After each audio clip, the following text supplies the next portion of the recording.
writers, agents, and publishers, for the first time since the Gutenberg Press, find themselves lost in a maze of mystery as technology alters the shape of the publishing industry.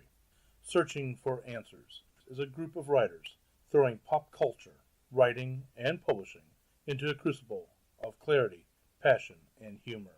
This group is the Write Pack.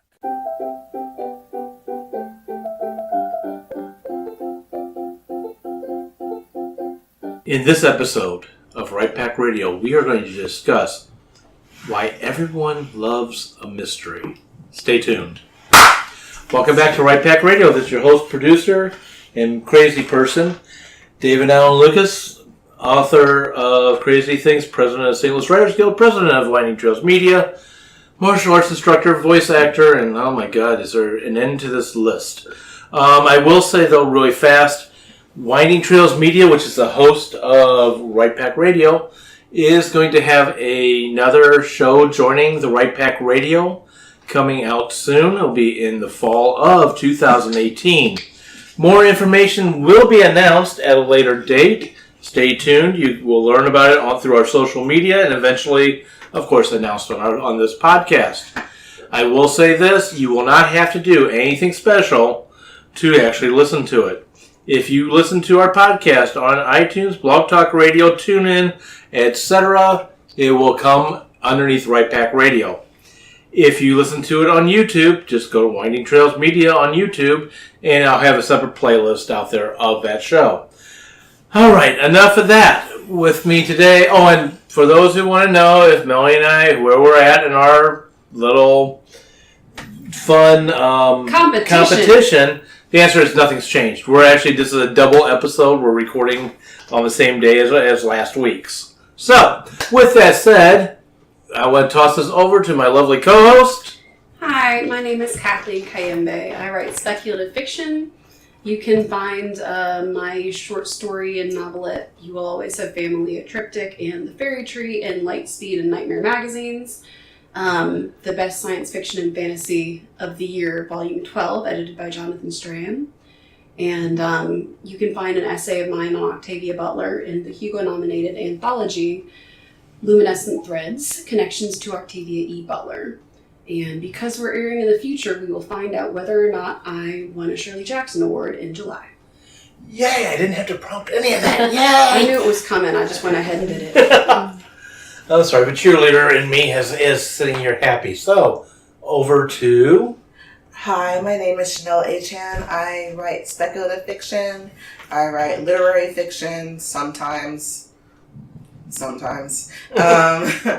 I am currently, I'm not entirely sure when this airs. It's probably going to be still having just gotten to New Orleans. August 12th. That should be ballpark. Okay, so then I will be getting ready for orientation for my MFA program. I will likely also be trying to frantically finish this novel so that I can get it.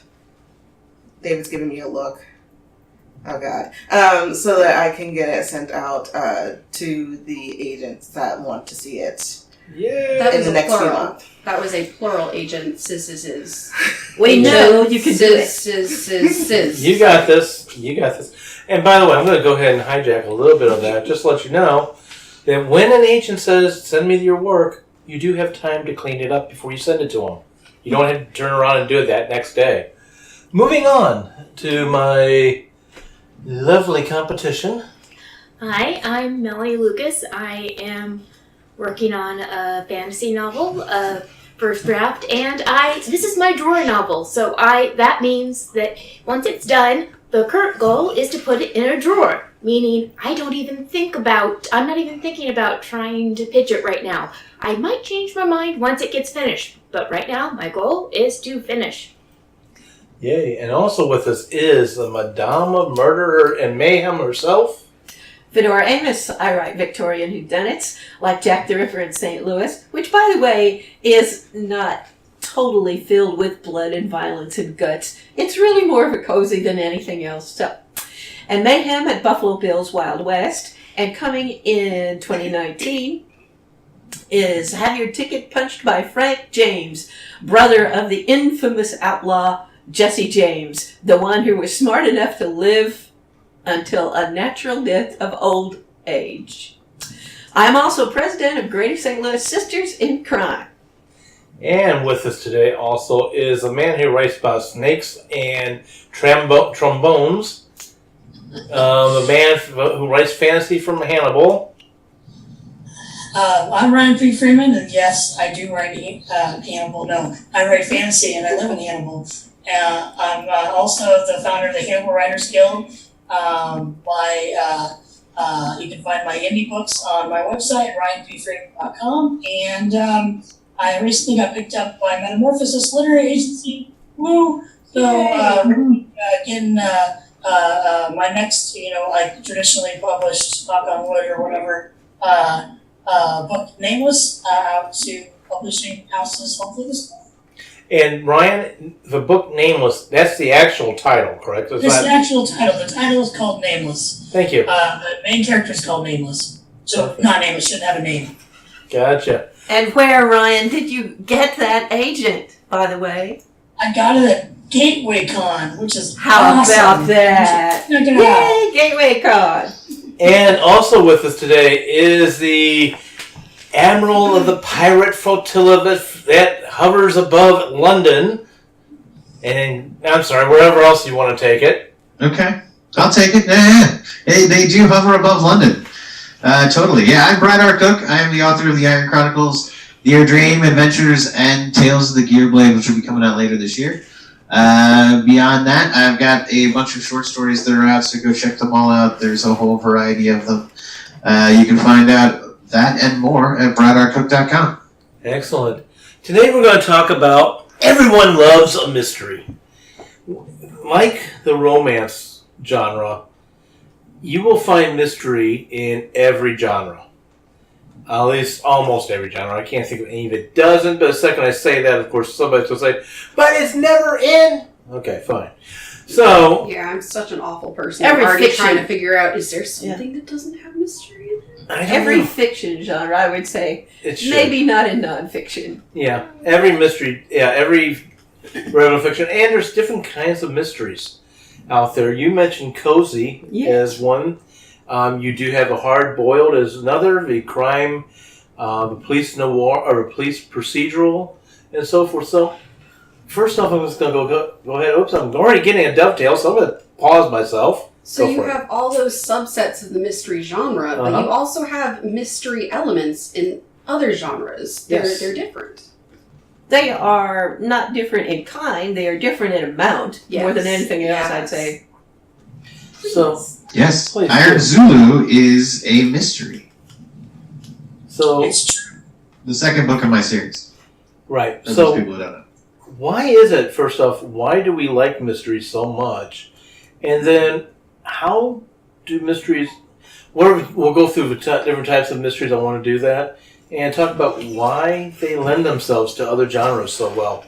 So, I'm looking, of course, at the current president of Sisters in Crime in St. Louis. Where did you want to start on these list of things? Yeah. Well, let's go with, first off, why do people love mystery so much? I mean, it's nothing more than mayhem and murder. I mean, I'm being facetious, it's people. a lot more than that. But I think the basic reason is the basic reason why we're human in the first place. We love to know what's on the other side of the wall, what is just beyond something we can see.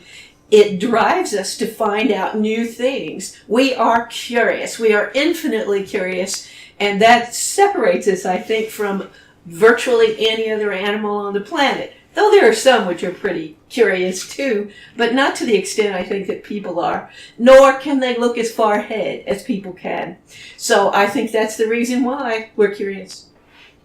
I was going to say, just from a writer's standpoint, if you take classes or read books on writing, what you want to do as a writer is be able to make the reader ask questions, make them wonder what is going to happen next.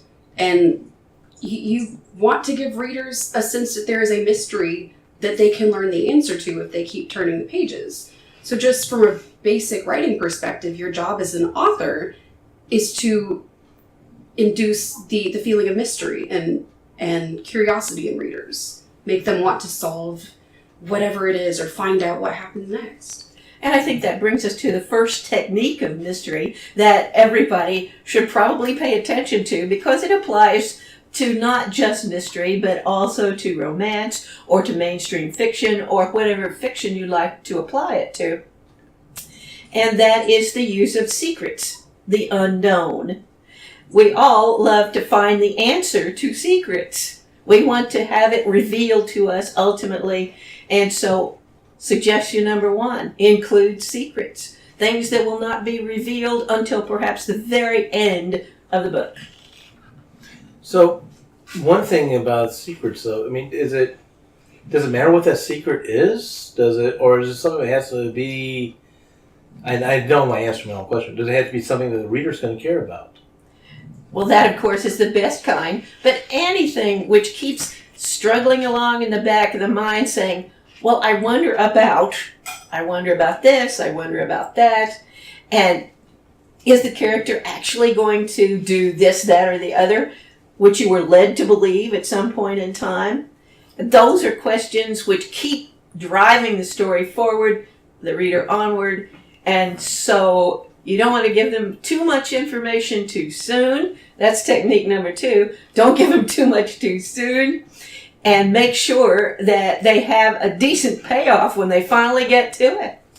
Ryan, over to you. Something I wanted to ask the people here who primarily write mystery. Is it, when you're writing mystery, is it more than just satisfying curiosity? How so? More than satisfying curiosity. I'm not sure I exactly understand what he means. Well, I think I'm going to take a stab at it, and Ryan, you tell me if I've gone so off course that I should be a sinking ship on your question. You've got, in the mystery genre itself, usually it revolves around the question of justice. Not always, but 90-some-odd%, I'm going to call it, revolve around the concept of justice, whether that is legal justice to vigilante-style justice that's going from your cozy to your hard-boiled, as an example of the spectrum. In other genres, you've got, let me just pick Indiana Jones, either the books or a couple of the first 2, at least the first movie itself, as well as the third. I'm kind of ignoring the second one. Is the mystery of what is this that they're really after? It's the MacGuffin. Yes, we know he's after, in the first one, the Lost Ark, but what is it about the Lost Ark that is so important? And well, of course, will Indy find it, and what this happens when he does find it? Yeah, well, like right around those lines. Like, how? Like, is it more than just how will this all work out? Yes, in this, every story, every fiction story, it seems to me, has to have a story arc in which the main character, your protagonist, whoever it is, male, female, whatever, comes to some new realization at the end of and because of the events that lead up to it.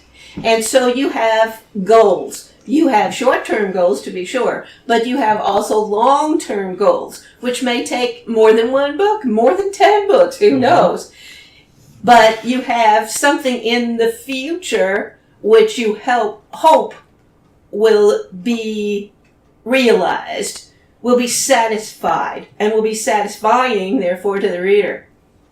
And one of the things, I got you here, coming, Kathleen's going to be right after me with this, I'm going to say is, there are several types of mysteries that are out there if you write mystery, and where those types can bleed into other fictions. But 2 of the biggest ones is the whodunit versus the howdunit.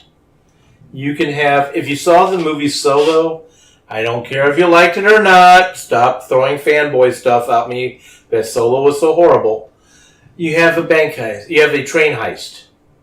That whole part there is a howdunit. How will they get the heist completed? If you saw Ocean's 8, that's also a heist. That's also a type of howdunit. Another version of a howdunit, of course, goes back in time, because I'm going to throw Columbo out there, which is a perfect example. Whodunits is figuring out, of course, who actually is the person who committed the crime, or who's causing, in the case of the TV book Three Musketeers, the TV shows based on it and so forth, is who is behind the actual intrigue that's happening, that's causing the French court to be at such jeopardy. We, as readers, know that, but that's the question that the characters are trying to find out. Those are just some odd examples to throw out there. Go for it. You had a dovetail. Well, Fedora, you mentioned satisfying, and I want to get into that a bit more, because Brian, you were asking about whether curiosity is enough to make a reader want to continue through the mystery. Is that right? He's nodding. Okay. For the audience who can't see him, which is everybody. So one of the, curiosity is good, but, a satisfying payoff, hopefully, is what the reader is going to get at the end. And, Fedora, I was hoping you could go into that a little bit more. What makes something satisfying as opposed to just, something to be curious about, as far as endings and mysteries go. Well, I think that I hinted at one thing, and that David also hinted at one thing. Character. Mm-hmm. Because readers get invested in the characters, and that's why they keep coming back to book after book in a series, for example, or story after story, because they feel invested in the main character, and we want to see that character do what that character is supposed to do, arrive at some place new and better than that person was to begin with. So that is one thing. And the other is justice. This can take a lot of different forms, of course, but in mystery, in any typical mystery really, whether you're trying to find out how the crime was done or who done it, either way, you start out with something wrong. You start out with a bad thing. And there needs to be some positive resolution to this bad thing, whatever it might be. It may mean that you need to, like Agatha Christie does, bring out a whole bunch of suspects and all of a sudden figure out who done it. Or in the how done it, Columbo starts out with a good idea of who done it. And of course, all of the viewers at home already know who done it because that's the first scene they always have. So, how does he and his thought process evolve to the point where he can bring down this criminal who is a mastermind of some kind? Along with it, and Brad, you are next. I've got you as a dovetail next. But I do want to come back and circle around to what you just talked about, because there's a difference between mystery and thriller, like there's a difference between science fiction and fantasy, and yet they share elements of it. And I want to talk about The Fugitive as another way of the how done it and solving it. So Brad, coming over to you. Yes, okay, so this is actually a huge thing with me in terms of what it means to give a satisfying payoff to a mystery and what it means to leave somebody with something hanging that they can then contemplate. These are two very different things, and please, please, please don't piss me off. The reason I say this is that there are wonderful mysteries that I want to contemplate, like what does the top at the end of Inception mean? You know, I don't need the final answer, and I'm not going to go into all the different possibilities as to what it can mean, but, you know, what does it have to do? I want to think about that. That's cool. However, then on the other hand, an R plus L equals J, which took forever to pay off, but when it did pay off, it paid off so sweetly because it was an answer. It was, yes, this character is related to these people. Boom, it's end over. What you've been thinking for over a decade has been true. You know, awesome way to go. That is cool. However, on the bad side of this, you have National Treasure with page 47. They go through the whole movie going, yeah, you know, it's on page 47. You know, oh yeah, don't look at page 47, which was supposed to be the third movie, and then the third movie got canceled. So now that will never pay off what was on page 47, and that will forever irk me. So you can do these things beautifully, and the difference is that there are things that we want to contemplate. There are themes and ideas that we want to kind of express and think about, and what meaning could have. It's the English teacher thing. But there are answers, too, that need to be given. And so if you're giving a question that needs an answer, give that answer. Even if that answer is 10 years down the road, give that answer. If it's something that can be contemplated, something that you want them to debate and, endlessly go on about, then you can leave it open. And knowing the difference between those two is the difference between getting wonderful emails and getting, screaming letters. Yep. And Kathleen, you are up next, but Brad threw something out there that, unless the audience has followed us for a while, won't know, so I just wanted to clarify. He said it's the English teacher situation, or English teacher scenario. What he's talking about is the writer has described a room as blue, and the teacher comes up and says, it's because they're showing sadness or depression. No, the answer was, it was blue because it's blue. Go over to you, Kathleen. Just a cigar. Exactly.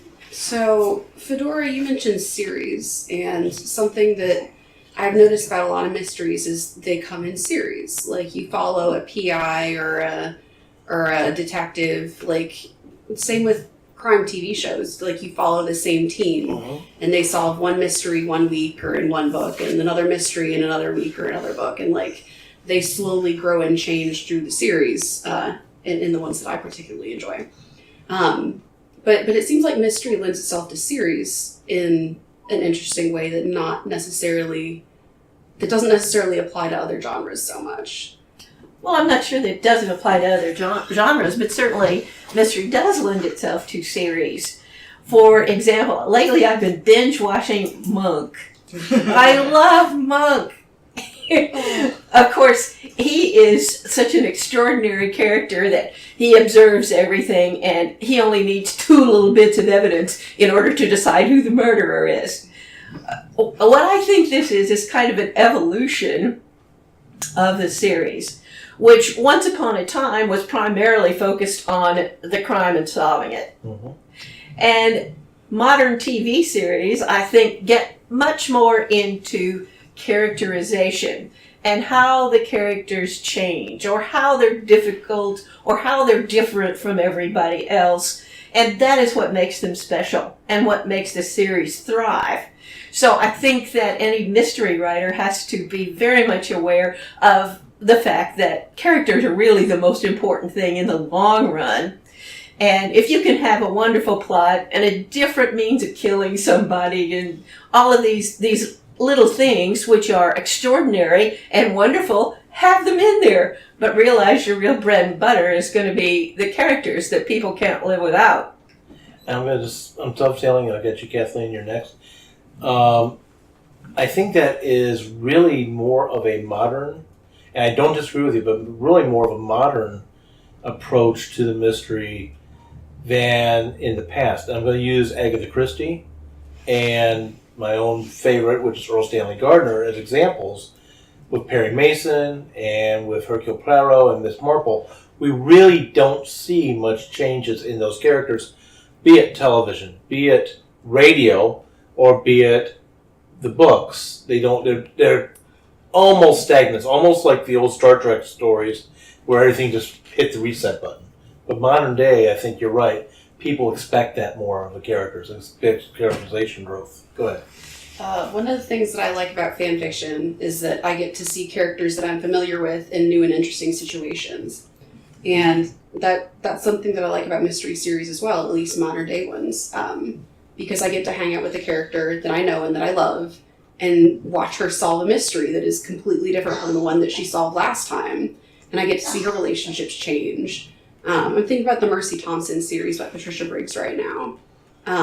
You start out knowing some things about Mercy Thompson, the main character, and you slowly get to meet her friends and see her romantic relationships change, but you also get to know more about the world she's in. These are paranormal investigation mysteries. So there's magic, there's fae, there's weird creatures, there's vampires, there's ghosts, but like each mystery deepens my understanding of the character, deepens my understanding of the world, but I get to hang out with somebody that I already loved, and I really appreciate that about mystery series in particular. That's what I was thinking when I said mysteries tend to lend themselves well to series. If you have a strong character and a book is a mystery, then every book can be a new mystery, and you still get to be with that character. Fedora, then Chanel. And I think you're absolutely right in most respects, but there are some things you can substitute for having a new mystery. One of my favorites, and I feel guilty whenever I say this, but Janet Ivanovich is one of my favorites, and I read every new book that comes out, and she writes the same damn book every time. She absolutely does. But the humor saves it. While Stephanie Plum is always 27 or whatever age she is, and has been for the last 20 years, and a lot of people are going to object to that, and the fact that she does a whole lot of things that no bail bondsman skip tracer could possibly do, she is still that same lovable Stephanie Plum with two guys, both of them amazing. And so it's a mystery romance with a central character, and it's the same book every time. But the humor saves it. Chanel? So I was going to ask more specifically, you've got the fact that mystery tends to lend itself towards series, but there's also the particular type of series, like the Nancy Drew, the Boxcar Children, where the character takes the back seat, and literally it's just the episodic nature of like crime and solving crime. Do you think, and I know that you guys have mentioned earlier that is a bit more dated. Do you think that sort of series has a place in mystery moving forward in time? What do you think, Dave? Nancy Drew better always be solving Yeah. mysteries, though. That is a very interesting question to put it to. It's a question of character versus plot and what's driving the story. And I don't think in the short term that's going to go back to being pure plot driven. Now, there's always going to be stories that are plot driven. I don't think the reader is going to want that. Now, that can change. I mean, Perry Mason was written up until he died in this somewhere in the 70s. And it started off back, 40s, 30s? I'm looking at... 20s? Was it right back in the 20s? Anyway, clearly back around World War II, if not before. There's a lot of time that's changed there. I hope that it doesn't go back to being plot-driven. And by the way, with Perry Mason, just an FYI, he did change over those decades. The very first book, Perry Mason is more likely to punch you out and to keep Della Street on his lap as a lovable secretary, wink wink. And when we get to know him more towards the 60s and 70s, he is more the trial lawyer who will rip you apart on the witness stand, but will likely never punch you in the face. So I did not need to know all that about Perry Mason's sex life. I did not. I left out a lot of it. But anyway, just want to share that part to you. I have got... I want Fedora to toss in her idea if she disagrees or agrees with what I said.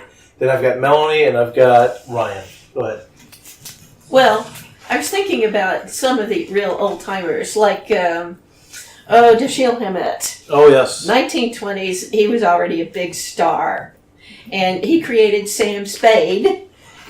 And there were, Dane Kirst, Maltese Falcon, Yes. maybe one or two others. But then he went on to a different character. And I never understood why, and I still don't, because people love Sam Spade. And there certainly could have been more movies with Bogey as Sam Spade. Mm-hmm. And there were other characters as Sam Spade before him, too. So it was a lot more, I think, disjointed in those times. And now it's more of find a recipe that works and follow it. again and again and again and again. So the times have changed to a large extent. You okay over there, Kathleen? I'm sorry. Like, I love me some police procedurals. Numbers was one of my favorites. But, like, after my mom was like, it's not going to be that guy. It's this point in the episode. I was like, oh no. Like, I can't watch the show now without knowing what beats they're hitting at what time. So I'm like, okay, we've definitely met the villain by this point, but I'm not sure which one it is. Okay, they're going to figure out how to do the thing. And then they're going to realize, no, there was a problem with the math. And then they're going to fix the problem with the math and solve the thing. And that's going to hit you about, like, 40 minutes. Yeah, and that's something else. So, like... Something else too that you're hitting. There is the worry about like things becoming formulaic. Like when you take something that works and then you just find and replace. Like there's a Jennifer's not here for this, but there's a series of novels called Vampire Hunter D. They're Japanese novels. There are some wonderful films about Vampire Hunter D. And because of those films, I was like, oh, they translated the novels. I'm going to read them, and they're the same novel. They're the exact same novel. I read a number of them, and they're the exact same novel. Just the names have changed, and the names of towns have changed. But, like, everything happened. I'm gonna add two things to that, then I'm going to throw it off to our list, which has got Melanie, Ryan, and Brad in that order. Sorry. I'm kind of glad you opened up the door. First off, police procedurals, they come about thanks to Ed McBain, whose real name was Evan Hunter. He wrote the 88th, 82nd Precinct novels. Yeah, some Precinct. Yeah, I'm not some sure Precinct did. And those characters did stay kind of stagnant. But it was not so much you were worried about how the characters would behave, it was more of how the system worked to try to catch the bad guy. And I've got a story I'll share after Mike on how I met him. It was really fun. So there's that aspect. But number two, I read a book called The Secrets of a World's Best Storyteller, The Secret Writing Techniques of Earl Stanley Gardner, which is a book that's out of print. I may not have gotten that title completely correct, as you heard me hesitate, because I don't have it in front of me. But after reading that book, and it has Earl Stanley Gardner's plot machine in it. And it's an interesting plot machine, but it does hit those beats like you were talking about. It ruined my ability to enjoy other plot-driven mystery authors because I could see the plot. I was solving the entire book of mysteries by the third chapter. And poor Melanie, who has gone to mystery movies with me, has heard me whisper, because I won't ruin it for her, but I will go, I know who did it. And within about 10 minutes into the movie, more or less. Sometimes. Depends on the movie. Depends on the movie. And I just shut up and let it go. Yeah, okay, I'm being pointed to. What? Murder by Death must have been an experience. Yes. That's a fun movie that sends off mysteries and, bad mystery writing. Mm-hmm. So Melanie, Ryan, Brad. But we're saying about episodic. Yeah. Now that people can binge watch things or binge read things, like now that we have basically computers, whatever, all of a sudden, if somebody likes something, they can find everything in the series. Right. Be it TV, movies, or that. So series are suddenly much more popular, and guess what? It's much more obvious. If you're reading a book by an author once a year, you don't remember exactly the book so well, so it's like, okay, good book, I remember that, I love the characters, blah, blah. When you read them one right after another, you notice, hey, this is the same book! The names of the characters just changed. Romances, by the way, this happens all the time. You could even go between authors and it's doing it. But, very often mysteries, actually, at least the crimes can, if it's a murder mystery, they very often are the same. If you vary up the crime, sometimes you get more distant differences. But one of the ways to make them seem more different is to have your detectives change. That's true. But, there's always the first book in the series. So, a first book in a detective series should almost by definition be a standalone mystery. They all should be. Well, yes, they all should be. But the point is, detectives change over time. Well, if you want to see a detective at the beginning, that's a good place to start, and some of them change more than others. Real quick, and I'm tossing over to Ryan, but something you just mentioned. A lot of the reasons why, especially on television, going back to the 70s, 60s, so forth, the reason why you never saw the characters change much is because, and Gene Roddenberry fell into this with Star Trek, you didn't know when the episode was going to air. Mm-hmm. So thus you always had the reset button. Go ahead, Ryan, Brad, and Kathleen. Kind of on the same track that Melanie was saying, this just popped up my mind, I'll go to my other thing. But in the earlier days of video games, like in the late 90s, before the rise of really a solid internet, secrets were such a big deal. If you discovered a secret, and it was something special, If you got stuck somewhere, you had to figure it out. Like, the story wouldn't progress unless you figured it out. Like, play this game called Dust, and in the end, you have to have a showdown with Billy the Kid, and we could never figure out how to get past him until years later, and it wasn't really a thing anymore. Anyways, I just want to point it out. But the other thing was that I don't usually go into mystery, like solid, just mysteries too often. But when I do, I really love ones that are really nuanced, I can get lost in. I don't know how many times I've rewatched Sherlock just because I just love getting lost in that world. And with so many details, I have to wonder, is mystery, when you're writing it, is it something that you have to plot out, or can you actually pants your way through it? Well, clearly it can be pantsed through because our Madame of Murder herself does pantsing. That's right. Well, that's just incredible. Can I just say that? Like, I'm impressed because I couldn't keep everything straight. I will say that as far as I know, most mystery authors do plot. Yeah. Okay, all right. Over to Brad, and then Kathleen, then Fedora. Yeah, so I would say this, I got two things real quick, but the first one is on the idea of a writer writing the same character and that character never really changing. On some level, that's kind of exactly what we want as readers. And the reason I throw that out is I don't really want Jack Ryan to suddenly, get tossed into, some weird driving movie or something like that. More importantly, I want him to be stopping, the latest, whatever terrorism bomb type thing is going to be going off. Same thing with Jason Bourne. I don't really want Jason Bourne to suddenly get into, archery or something like that. For a scene, sure, but most of the time I want him to be kicking butt. With his hands and fists, that kind of thing. So, on some level, we want that character to be the same character over and over and over again, just in different situations. James Bond kind of thing. But yeah, so to that end, I think that's why they work so well, is because we as readers love them. What I really want to throw out, though, is using mystery in other stories. So I write steampunk. My stories are mostly adventures. But as I was saying earlier, Iron Zulu, which is the second one in the Iron Chronicles series, is a mystery. So it's a true mystery, as in there's actually several going on. There's a mystery as to what's going on. There's a mystery as to what the greater story, who's the bad guy kind of thing. There's also, there's a couple of murders going on. So who did the murder? It's a whodunit.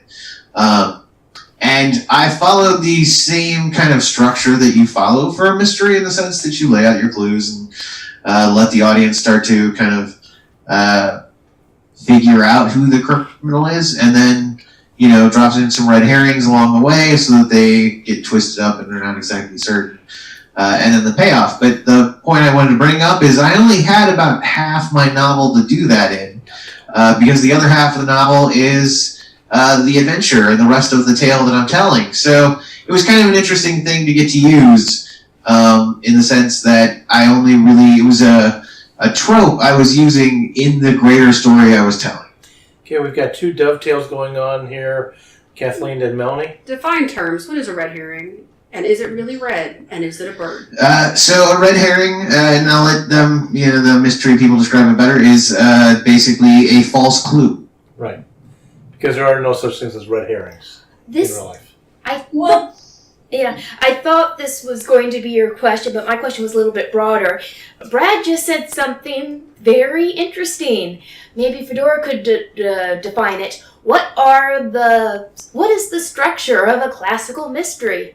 Or what are the types and the beats that have been talked about? But we never really defined what they were. That's And are they fine. different in a thriller versus a cozy versus a... The answer is yes. They are different between there's a difference between thrillers and mysteries. I'm going to go ahead and let Fedora Okay, answer the other though. one. But yeah, Well, I'm going to start with technique number 3, and that is the red herring, the false clue, which leads people off in a direction which they eventually discover as, oh, that's not where it's really going. And that's important in order to create intrigue and suspense. Then Ryan asked about plotting as opposed to pantsing. And it's not that I don't plot. I do not write a 20-page outline, nothing like that. There are 3 things I have to know before I start. And I will say that if I knew who the killer was early in the book, I quit writing it because it wouldn't be any fun anymore. One way that I challenge myself is to put in a bunch of stuff that I know I'm going to have to explain at some point, but at the point that I write it, I can't begin to explain it. But I will find a way to explain it by the time the book is over. So what I have to know in order to start a book is exactly to the date, since I do historical fiction, when and where it happens. Because I use details of the country. Now that my main character is leaving the United States, and she's going to Ireland and then to Portugal and so on. So I have to know the exact date that it starts, because I want to be in Ireland, for example, on St. Patrick's Day. All right? And I find events that will lead me into a place and a very specific time. I have to know that. The second thing I have to be able to do is to visualize the black moment. That is what I will be working toward all the way through. I have to be able to see where Jemima McBustle is, that her life is so terribly threatened that everybody's going to want to know how the hell she's going to get out of it this time. That I have to know. So you see, I have to know time and place, and I have to know the black moment. And then I am ready to go off on a trajectory toward that, and will find my way there, and I will come up with weird stuff in the meantime that I know I'll have to explain, and that for me is the joy of writing. I love it. Go ahead, and then I want to talk about mystery novels versus thrillers versus crime novels, because Brad, you used 2 examples. Jason Bourne was one of them, and I forget who the other one was. Jack Ryan. Jack Ryan. Both of those are thrillers and not mysteries. So I'm Okay, going to good talk. point. I find Jason Bourne punching people in the face very thrilling myself. I do too, and He's getting kind of long in the tooth for that now. yeah, the movie was books. Books are different. The books are a lot different than the movie. Than the movies with Matt Damon. But something that I appreciate about mysteries very much is that I get to learn new things in them. So the Sir Peter Wimsey mysteries, for example, like learning about how people ring bells in churches. Like, not something that I would ever go looking up on my own. It's not something I would care about on my own. But it's fascinating getting to see, like, the situations that these mysteries bring, like, our beloved detectives into. Like, you get to learn about an entire different walk of life each book. And I find that particularly wonderful. The 9 Tailors, a great book by Dorothy L. Dorothy L. Sayers. Throughout, so I want to talk about about the differences.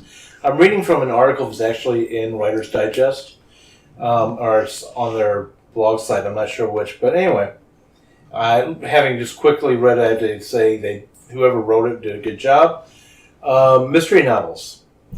I'm not reading you guys the whole entire article, but I'm picking out the important parts. Mystery novels. A crime is committed, almost always a murder, and the action of the story is the solution of that crime, determining who did it and why, and obtaining some form of justice. The best mysteries often explore man's unique capacity for deceit, especially self-deceit, and demonstrate a humble respect for the limits of human understanding. Structural distinctions are some type of baffling crime, the singularly motivated investigator, though I will say that's not always the case because you do have the police procedural, which usually is a group, the hidden killer, the cover-up, discovery and elimination of suspects, evaluation of clues, and identification and apprehension of the killer. There are mystery subgenres, which is the cozy, hard-boiled detective. Differences there are, as pointed out, you've got Hercule Poirot would be a good cozy. You have Sam Spade as a hard-boiled. Police procedural. Go for it. What you got your question? What if you haven't read Hercule Poirot or Sam Spade? What makes a cozy a cozy? What, and what a are the hard- defining hard- characteristics of each subgenre? Yeah. Okay, okay. Like, and does one have doilies? So, cozy, one of the ironic strengths for the subgenre is the fact that by creating a world in which violence is rare, a bloody act resonates far more than it would in a more urban or distorted setting. A unique and engaging protagonist, Father Brown, Miss Marple.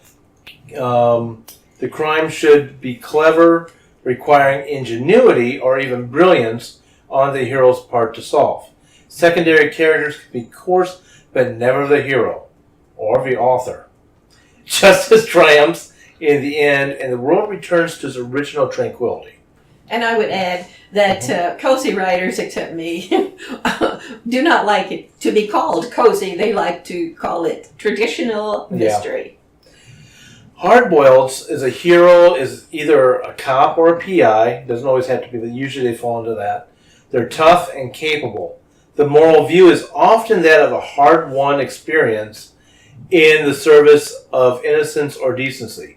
The hero tends to be more world-weary and then bitter, but that ice can be kind of a slippery slope. A strong hero who can walk the mean streets, but who is not himself mean, as Raymond Chandler once put it.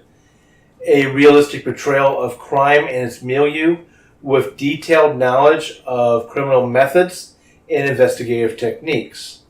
The style is often brisk and simple, reflecting the unpretentious nature of a hero who is intelligent but not necessarily learned. Although the hero almost always sees that justice prevails, there is usually a bittersweet resolution. The streets remain mean, such as the human condition. An example, and Mike Hammer. Wow, finally came to me.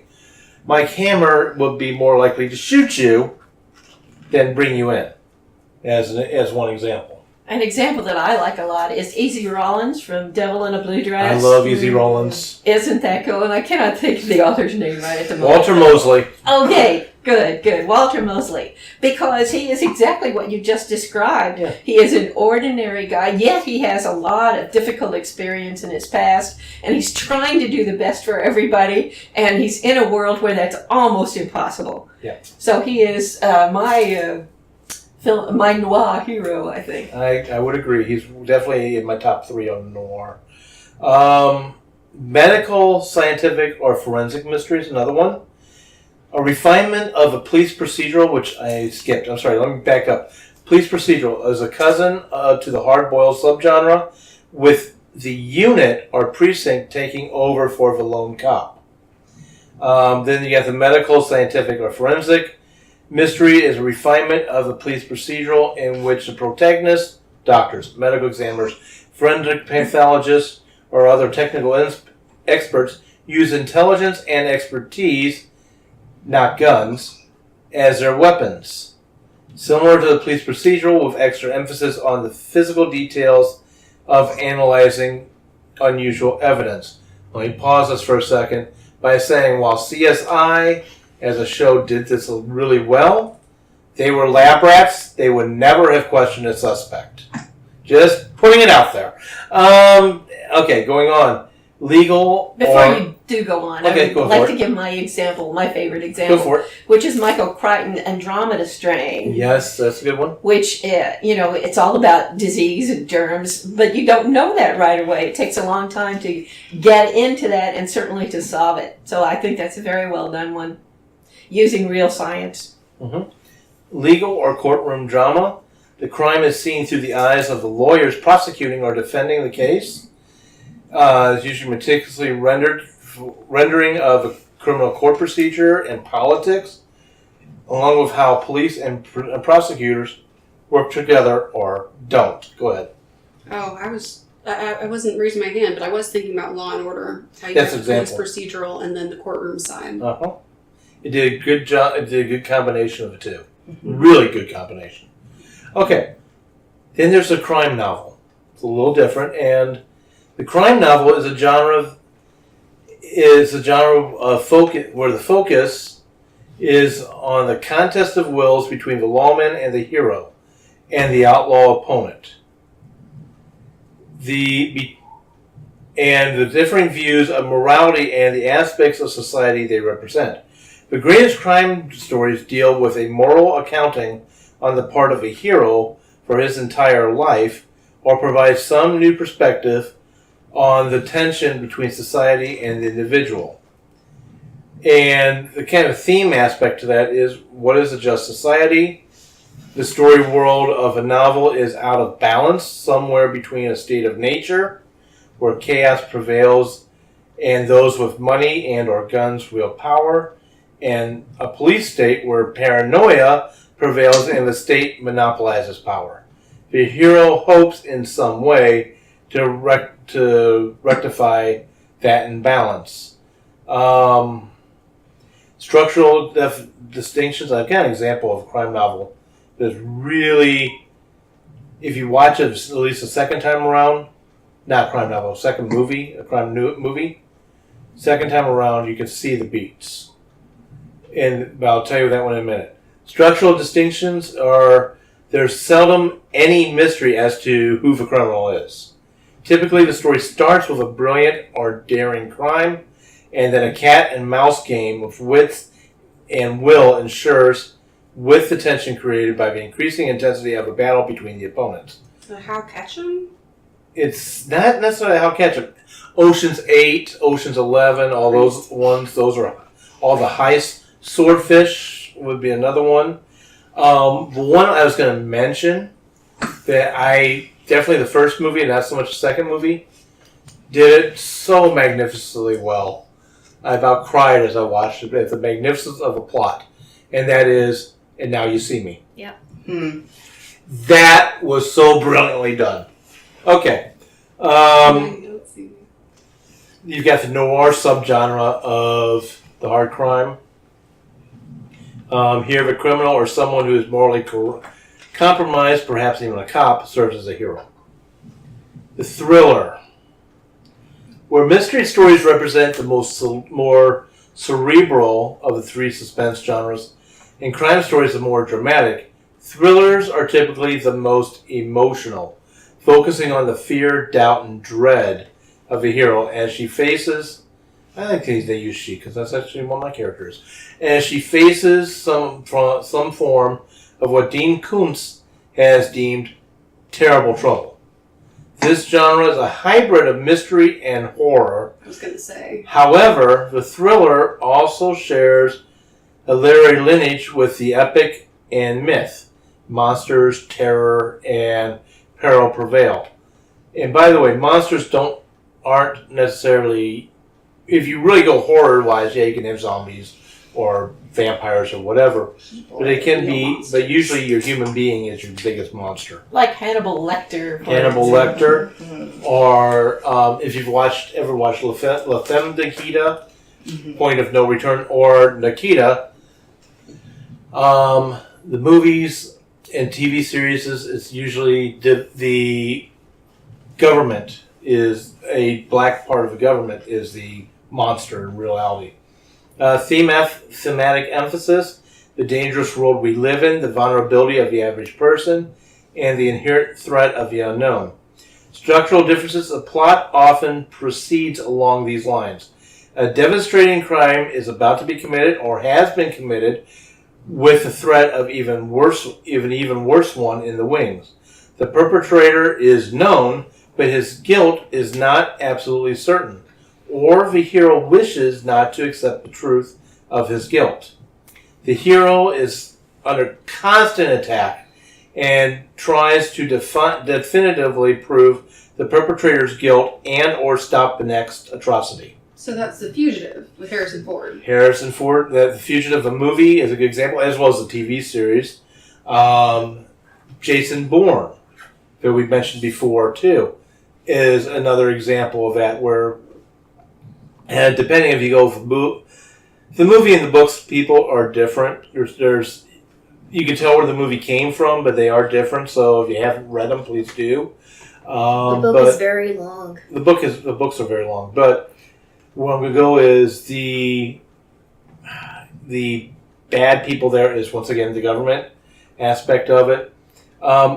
Every movie by Alfred Hitchcock, well, almost every movie. He did do a couple that weren't, but for the most part, every movie was a thriller. And it normally was the wrong man situation.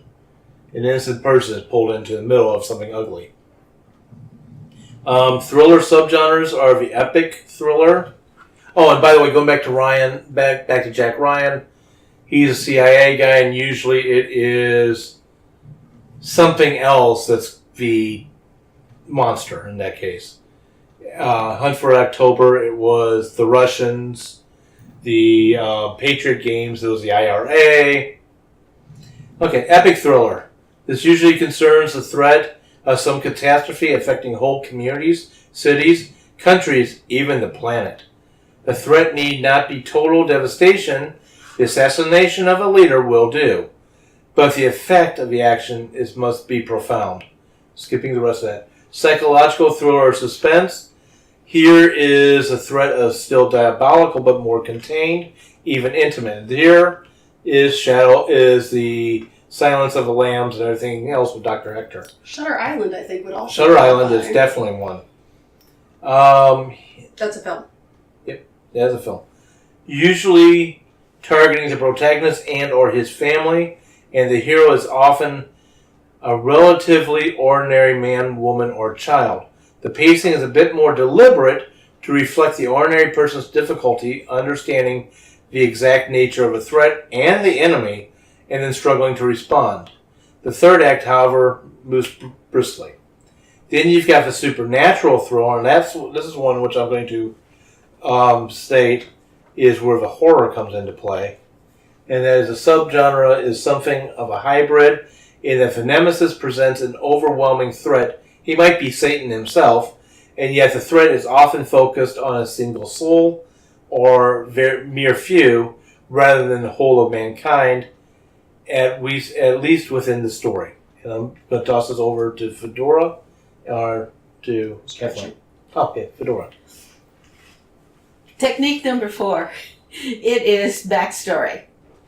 Backstory is very valuable in any kind of mystery, and this is something that was asked earlier too about the shape of a mystery.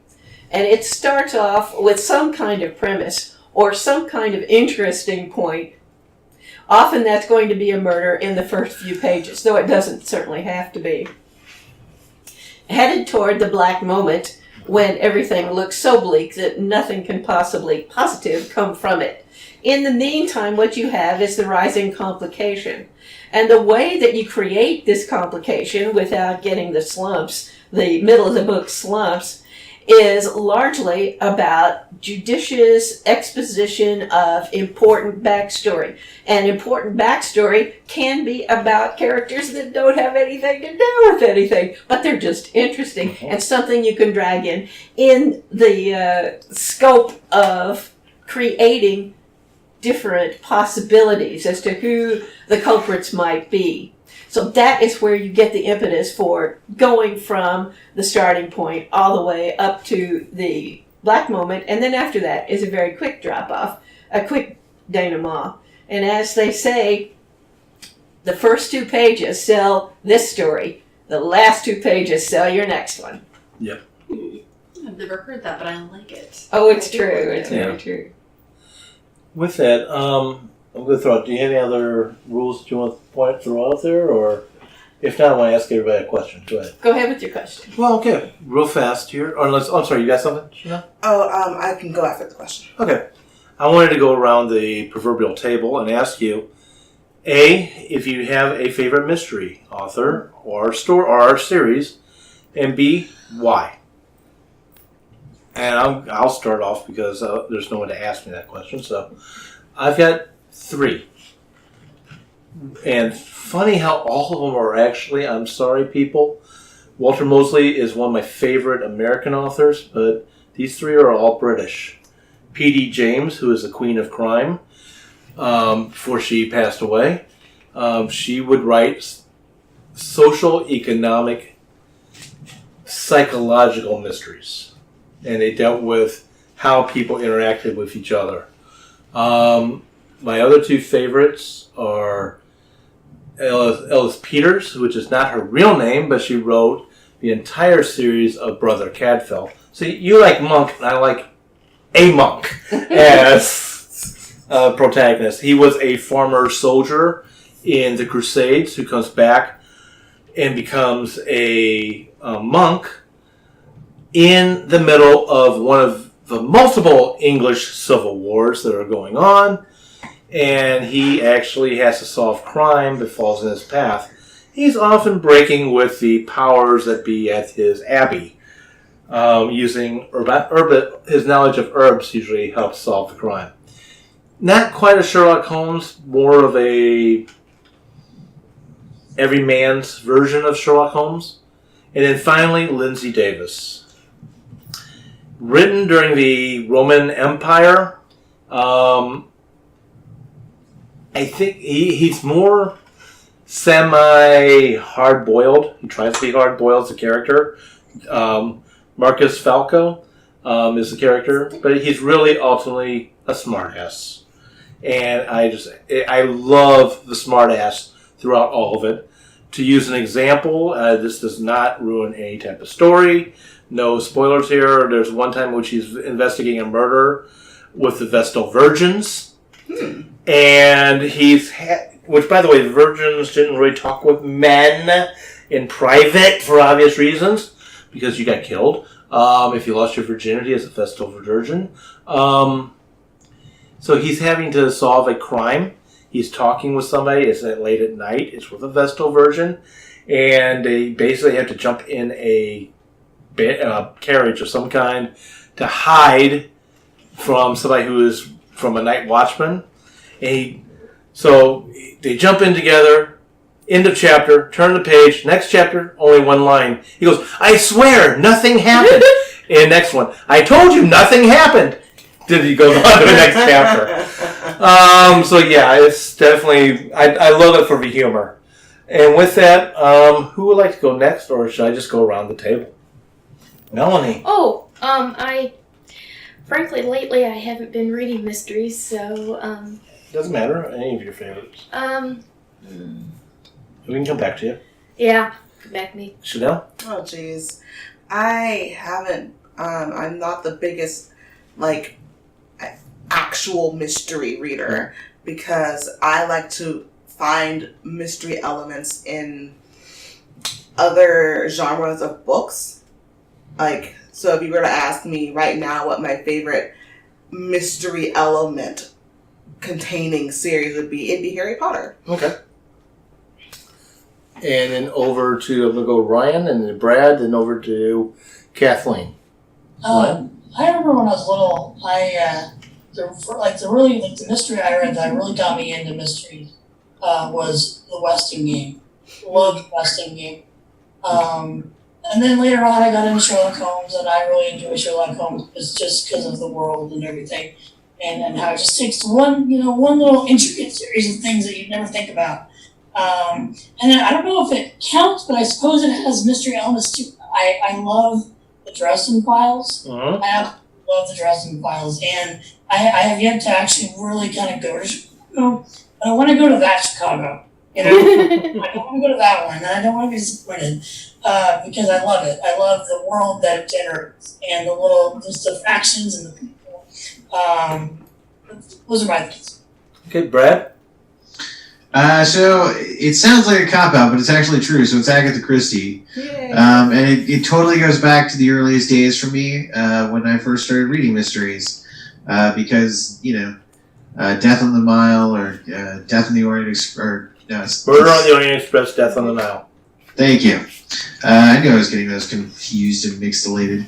Anyway, point being that those books and the movies that followed and the incarnations that came about, I really enjoyed. And it was, in a way, I guess, the way she does it is a little formulaic in the way we've been talking, so you can kind of see it. So for me as a proto-writer, it was really kind of cool to see the way that mysteries were set up and to kind of be able to crack that code. So she will always be some of my favorites, and, there's some great characters there. Just real fast, and I'm throwing over to Kathleen, but since you brought up Agatha Christie, in at least the Blu-ray version of Murder on the Orient Express with Kenneth Branagh as Hercule Poirot, so it's the latest one, people, there are some recordings of Agatha Christie talking about how to write a mystery. Check it out. Over to you, Kathleen. St. Louis County Library has it on Blu-ray, just so you know, There you go. because that's how I saw it. Well, I love paranormal investigation mysteries. So, I think I grew up reading Nancy Drew and this Christian mystery series.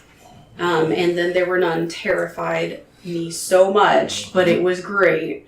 And started an Agatha Christie phase. And Michael Crichton also wrote wonderful mysteries. Mary Higgins Clark wrote wonderful mysteries that were super fun. But yeah, now I tend to get my mysteries in paranormal investigation. So I mentioned the Patricia Briggs, Mercy Thompson series. Anita Blake was a formative series by Laurel K. Hamilton. So we're going to say... Up to book 9. Up to a point. When you hit Obsidian Butterfly, stop.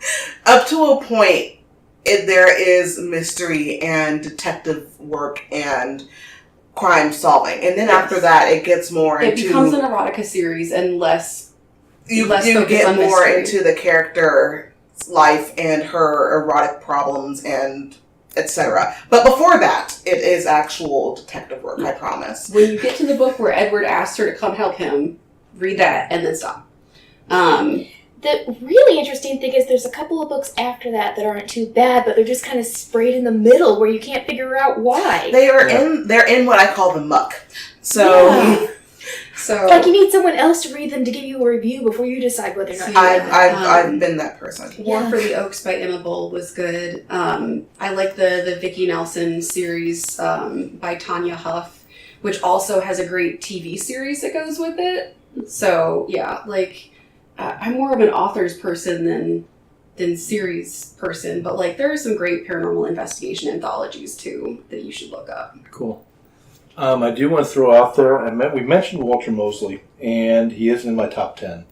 But I want to say to the Right Pack, you've heard me talk about it's not a mystery, but it is both a play and a series of short stories about a black man who gets killed by being mistaken as a crook. Well, the guy's not exactly morally good, but he dies, he goes to heaven. Heaven says you don't belong here, you're supposed to go to hell. And he doesn't just say no to that. He says, "Oh hell no," and goes back to the earth. And the whole entire rest of the series, talk or play, depending on what you're doing, is about one of the angels and the devil trying to get him to sign over a contract saying, "Yes, I'm going to hell." That whole entire comedic thing that was written by Walter Mosley. So, for those who are fans out there who want to know what I'm talking about, look for the book, The Tempest Tales.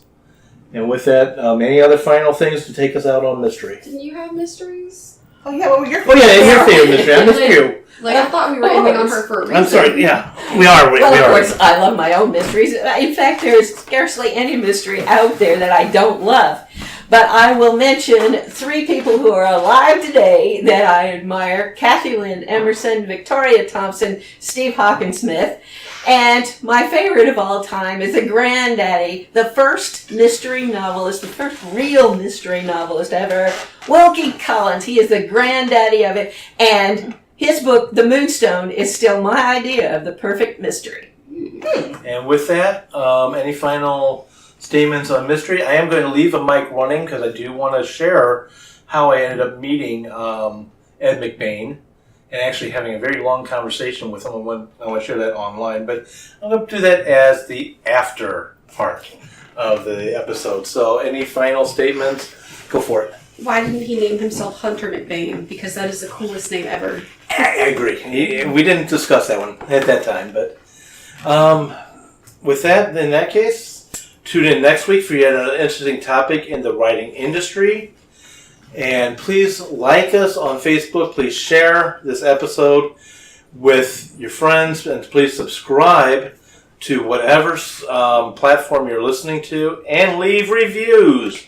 And with that, thank you for listening. And now for the after part. So, Ed McBain, one of his main bad guys that runs this series is known as the Deaf Man. He's kind of like, if you know Sherlock Holmes, he's kind of like the Moriarty of Ed McBain's world, who always takes on the precinct.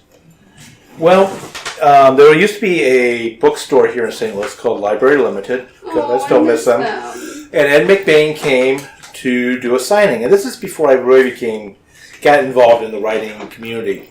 So meeting somebody of his caliber was beyond belief. Well, if you listen to the last episode, because I know our listeners are still listening, I talked about my background with American Sign Language. Well, my best friend, who we grew up together from backwards, is deaf. And he wanted to come to Ed McBain's signing because he loved Ed McBain because of the Deaf Man. So Ed McBain's talking and doing his reading and so forth, and I am doing my best to interpret. I am not fluent, people, but I'm not bad. Back then I wasn't as bad as I am now because I'm rusty as Hades. And I'm just signing the entire conversation. And in the end, after Joe, who's my best friend, got his book signed and I got my book signed, Ed McBain says, "You two, hang around afterwards." Because he wanted to know Joe, he wanted to know me, why sign language and all that. He was just fascinated to hear with somebody from the deaf community coming to listen to him and bringing somebody to interpret with him. So it was fun. We got to talk. We spent a good 30, 45 minutes just talking to him after the rest of his fans had been dismissed, if you will. Sadly, he did pass away a few years ago. So, and with that, we end the total of this episode. Take care, all. The new theme songs for Right Pack Radio were written and performed by Meredith Tate. All copyrights remain with her.